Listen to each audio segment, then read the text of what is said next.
1,500 watts of solar on my 34-foot Catalina Coachman Legacy Edition. I'll give you a tour here of what I have on top of my RV here, travel trailer. The configuration that I'm doing, the different solar panels and why it looks like this, and what I'm going to be using to convert this 36 volt system down to a 24 volt battery bank to my 5,000 watt continuous 10,000 peak surge inverter at 24 volts to power both air conditioners and every outlet and 110 device in the house, along with all the 12 volt accessories and 12 volt lighting that is also powered from the panels up front in the battery plant. And this will be a complete self-reliant off-grid with 1,500 watts, and I don't think anybody has, for 34-foot travel trailer, I don't think anybody has this much solar on their trailer. I kind of wanted to make it a little different, but I also wanted a lot of power. So what you're going to see, I'll just give you an overview of where I'm at right now. I'm almost done mounting all these. As you can see, the video coming up on how I screwed these into the travel trailer on the roof, where there is zero leak, 100% guaranteed that I have zero leaks. And if one of these leaks in the next year or two, well, I don't know, I'll make a contest. I'll rip all these up and give every one of them away with a $500 gift card as well and have them shipped to your house. There is zero leak, and I can guarantee that's never going to leak. I'll show you what I put on there in a following video. In the meantime, that's why I left one more panel here with not attached, because I want to show you what I did to the process. Video that I have before this one, how I used how to do MC4 connectors. I crimped on all new MC4 connectors on every one of the panels. And also I have some accessories here, or added, things that you need for bridging all these together in parallel, like what I have here, the Bouge RV, I guess you call it, the parallel connectors and inline fuses. I'm going to show you those, as they're very important for fire and overcurrent or just any issues. I have a 13,500 BTU AC here, Coleman Mach, and I also have a 15,000 BTU Coleman there as well. And both of those, yes, will be powered, not at the same time, I don't think. So I could power that one or this one off of battery and solar. And what you're noticing here also is, well, these two panels look like they have a pitch up here, right? Well, that's because I had to use different Renogy curved adjustable panels on the insides to allow for the curvature of the slight curvature of the RV, because these are so wide. These are 355 watts a piece. Okay, we'll get into that in a second. So that's what it looks like from the front side. 170, let's see, get my finger in this. 175 watts, 175 watts, 175 watts. Three of those together is 525 at 36 volts in parallel. 355 watts, 355 watts, 36 volts together in parallel. That makes 710 watts. So that's 710 plus 525. And then I have 100 watt polycrystalline 12 volt, 175 watt monocrystalline 12 volt, both new power on Amazon, links in the description, tied together in parallel. 12 volts at 275 watts, which is going through an MPPT as well to just the 12 volt system. So that's 275 watts up front, but then all this back here is 1,265 watts. So yeah, I said 1,500, but that's total. It's 1,265 watts at 36 volts. Two here. These are from JA Solar. Okay, these are, I bought, well, let's see, these two up here, the 100 watt polycrystalline, and I bought that for two reasons. One, to make a video about poly versus mono, and two, because I wanted to fit one here, and I wanted, the way I did this, I wanted to leave enough room so I can get up on the trailer in several different places and also have room to work on things. So I could put a ladder there on that side and get up to the front. I could put, with the awning up, I could put a ladder here and get up this way. I could put the ladder back there or to get up that way. Or if I had to slide out, closed, I could put a ladder here and get up here. I also have it to where I can walk up that ladder and have room around the ACs to work on it, to get down the middle here, to work on somewhere the skylight, the fart fan, the vents, the AC, the TV antenna over here. You see, so I kind of planned it that way. I could have fit another 100 watt there I could have fit another something up there. I could have fit one here. I could have fit one, you know, here, one there, but then I wouldn't be able to fit on the roof. So that's why I did it this way, and I hope you appreciate that, or give me your comments as what you think, or how piss poor of a job I did. It's up to you to tell me what you think. In the meantime, like I said, video coming up how I decided to mount these where they will never leak ever again. I don't know if I'll ever be able to get them off ever again, but I'd rather it not leak. So, as I said, 2 JA Solar 355 watt panels a piece. JA Solar. I got those on Facebook Marketplace, $100 a piece. New, but pretty much without packaging. What you see on there is stuff that I've spilled, rain, stuff like that, but they were brand new when I picked them up. Now these down here, these are by BP Solar. 3 of these, 36 volt. These are new, but sat out in a parking lot on a pallet for a year or so, I guess. You can see here, BP Solar, okay? I got these for $65 a piece. 175 watt, 36 volt monocrystallines. I have noticed that there is some discoloration around the edges. Let's see if I can find it. You see this? And this comes off, as you can see. If I can get it out there. See, I got it off here with a little Scotch-Brite. So I'm going to Scotch-Brite these with some sort of cleaner.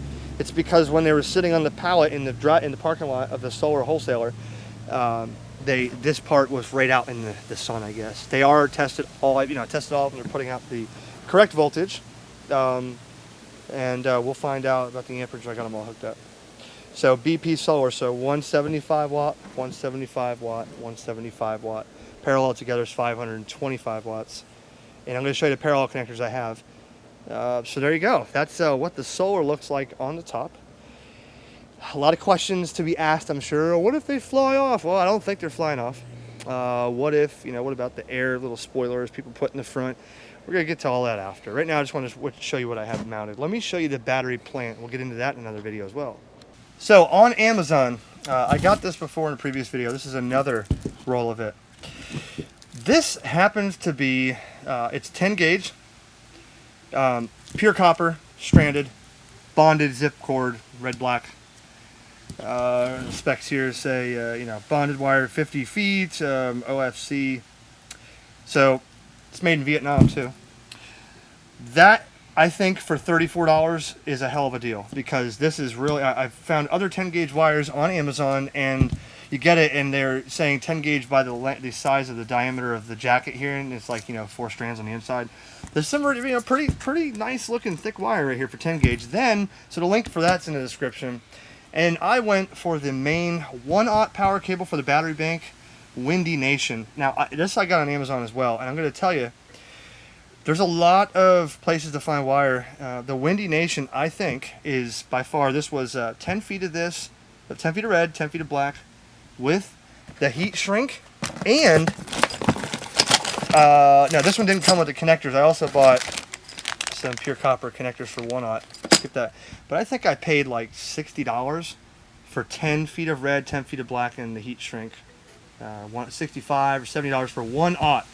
That is some heavy duty cable. And Windy Nation is a really popular solar. They make wire, they make brackets, they make charge controllers, stuff like that. So I recommend that this welding cable right here is some really good stuff. Links in the description on Amazon as well. Just to let you know, as Amazon has now filed a grievance against me, because I made a video and said you can get this on Amazon, but I make a percentage, of course. Instead of asking for money anymore, if you're going to buy this stuff, like I did on the old channel where I bought something on Amazon and I thought, if you want it too, here's where I got it. Well, I'll make, a couple cents on every one of them. So yes, if you use the link in the description, it would help me. If you want to find your own link, tell me to buzz off. I don't care. It's fine. But yes, per Amazon's thing, before they shut me down, I better, tell you that it does give me a percentage, but not much, man. I'm not paying the bills on that. It's just fun. I call them fun coupons. What I call them? Fun coupons. See that? A fun coupon. Okay, so anyways, Windy Nation, good stuff here. And that's 10 gauge. I mean, that's sorry, 1/aught. And then here, I bought this at Home Depot. This is outdoor, rubber jacketed, 3 conductor, 10 gauge stranded wire. Now I'm going to show you what I'm going to do with this. I bought 40 feet of that. That was $100 as well. And I have a 50 amp plug here, okay, without the waterproof screw on, but it's a 50 amp female twist lock. And that's how I'm going to power this thing. But let me go up here to the batteries real quick.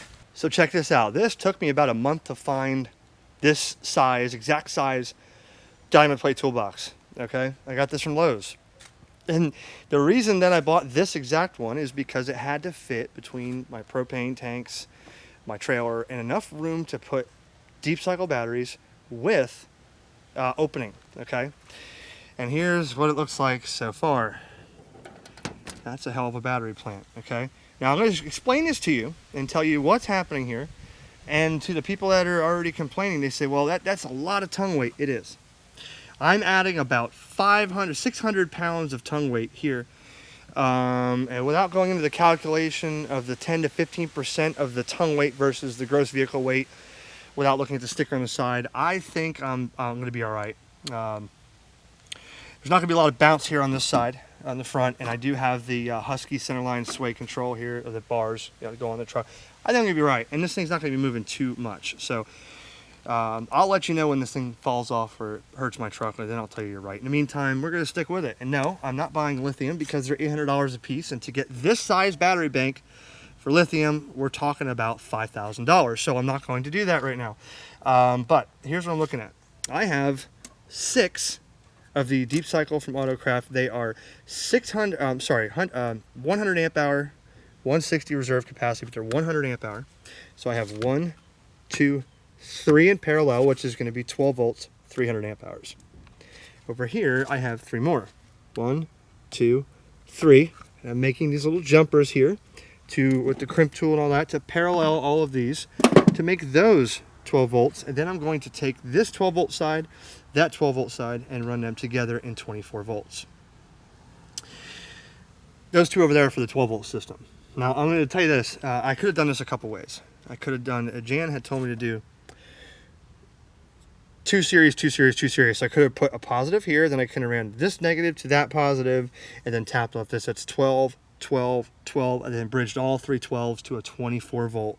And it would have been different. Or I could have done, a couple different ways. I chose to do it this way just because of the layout of these, bus cables here. I could have used bus bars as well, but that's, and I am going to have fuses here, don't worry. But in the meantime, so that's giving you an idea. I got to buy a couple more of these copper lugs. I did heat shrink them. I used a great big gigantic pneumatic hydraulic compression tool that I'll show you that I borrowed from work to make those hydraulic with the cast dies and all that. Over here, so this is 212 volt. This is 80 amp hour, 12 volt. Instead of bridging them together in parallel like I did over here, I used the positive of one and the negative on the other. Not in 12 volt series, but both in positive, but that way I'm feeding off of them equally instead of drawing off of this one only and this one being parallel to the second one. So I have to still put my grommet right here where the hole I drilled through. I did get these here. These I got on Amazon as well, and the reason I got those is because I have a couple different taps here where I can add on, like for the macerator pump for the sewage, I can run the wire in here, put it right in without having to stack a whole bunch of ring terminals on here. That's why I did that. So this is the 10 gauge wire coming from the charge controller for the 12 volt system. And I can simply feed another one in there if I want to, but that's how that works. Okay, so that's 160 amp hours, 12 volts, and 300 amp hours at 24 volts over here. You notice that I do have pieces of rubber on here that I have to stick on. And I also have a lot more rubber over here. Okay, this goes, I have to cut this a little more to fit, but all this is going to lay on top of this because I don't want a fire hazard, right? The reason I put this outside is, and this is why I'm making this video. Why did I do it this way? I have to glue these here too. That's so you can't accidentally, like I did with the Allen wrench in my hand, touch positive to the toolbox and melt the Allen wrench like I did. But we won't get into that. Why did I put all this out here? Because I don't want any of this inside the RV. Simply because these can emit noxious gases when you're charging them. They could explode. They could have short circuits. I don't want to get poisoned. okay? And that's why I have these little fans here, because I'm going to vent this box. I'm going to cut a little more of this out, and I'm going to run the wires up in there. I'm going to feed each one of these off of the end battery, 24-hour operation, because it's only it's 12 volt, 1.7 watts, not drawing much. So this is basically going to be stuck under here like this, and I cut more out like this. That's going to be blowing out, and then this one is going to be over here like this, underneath though, okay, so that when I close the door, it could take the gases and vent this, one out this way, one out that way. Why didn't you do push-pull, Eric? Because I don't want one feeding moisture in and one feeding moisture out. I am also going to cover all these in some silicone. You know, I'm gonna load these out. I'm gonna cover them, and then put the rubber over. That way I don't have any, not a permanent silicone, but something that I can rip off if I have to. I'm gonna torque all these, put some no-ox, anti-corrosion over it, and cover it with silicone. That way I can't accidentally have a short. I'm trying to make this as safe as possible. Now these, like I said, that one's gonna go kind of like this, for example, okay? One, the positive there, the negative here, and those will run forever. That'll always keep it venting. I thought about putting on a timer, but now we'll do that. Now, you notice a gap here. Eric, what about that extra space? Well, I have a video coming here in a second, next video. A 60 amp MPPT controller that's going to fit in here. Eric, why did you put the controller outside? Because I don't want a fire hazard. I'll say it again. That's going to go here. I'm going to run the 36 volt into this box, into there, and that's going to go up and charge the batteries. I'm talking a lot. I hope this video is not going to be too long. Now, this is a mess in here. Don't look at this right now. Every time it rains, I throw stuff in here, and that's what happens. But I'm almost done. This is one of the MPPT solar charge controllers. I'm sorry, for the 12 volt system. Now, right now, you can see in the shade, almost dark, it's 15 volts, 2.3 amps charging, 2.4. I've already harvested 5 kilowatt hours. The batteries are at 13.1. 2.6 amps of draw. So I'm doing pretty good in cloudy weather like this. And there's no direct sunlight. No direct sunlight. It's kind of cloudy, kind of dark over here, you see. And I'm still charging. So this is for the 12 volt. Eric, why did you mount this inside when you just told me you didn't? Well, okay. I first put this one in, and I figured, with the fuses and circuit breakers I have and all that, maybe I'll take a chance. But I don't want the big system in here for fire hazard purposes, okay? But we'll get a little more in depth here when I show you about this charge controller that is in here that keeps going in there because it's raining every time I take it out, all right? But you can see this thing, check this out. There you go.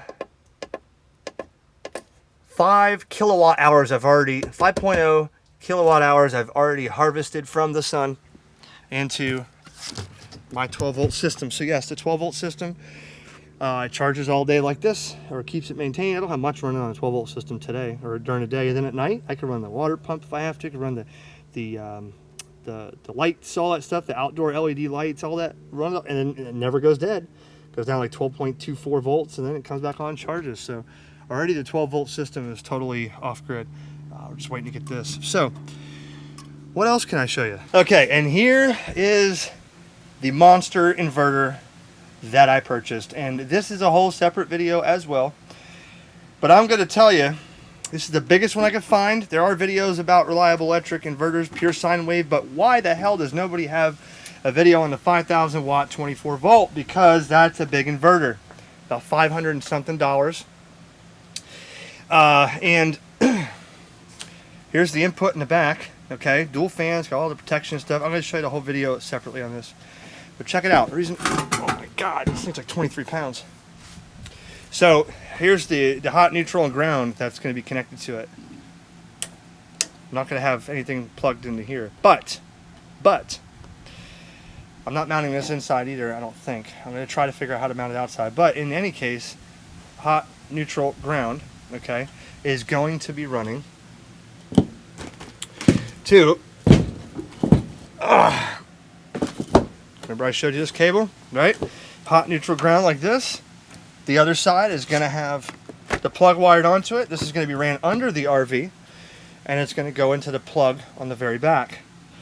Eric, why didn't you run it into the breaker panel like everybody else does? Because I don't want to drill holes in the floor and pull the breaker panel out and put transfer switches in. I could have done that, but I want to make it as easy as possible. I unplugged shore power, I plugged this in, and it's like it never happened.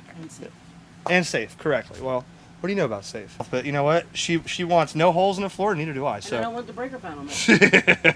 Yes, I'm not being mean. She's right. I told her as well. I don't want that either. Anyways, video on this.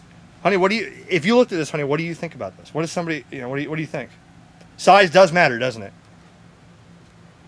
That, and I also don't want my breaker panel messed. I know. So, 24 volt. Why did you go 24 instead of 12? Well, that's a whole separate video.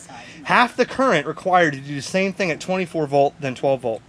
Let's say you're drawing 100 DC amps from this at 12 volts. It would only draw 50 amps DC from 24 volt, or it would draw 12.5 amps at 48 volts. I guess they make all different kinds.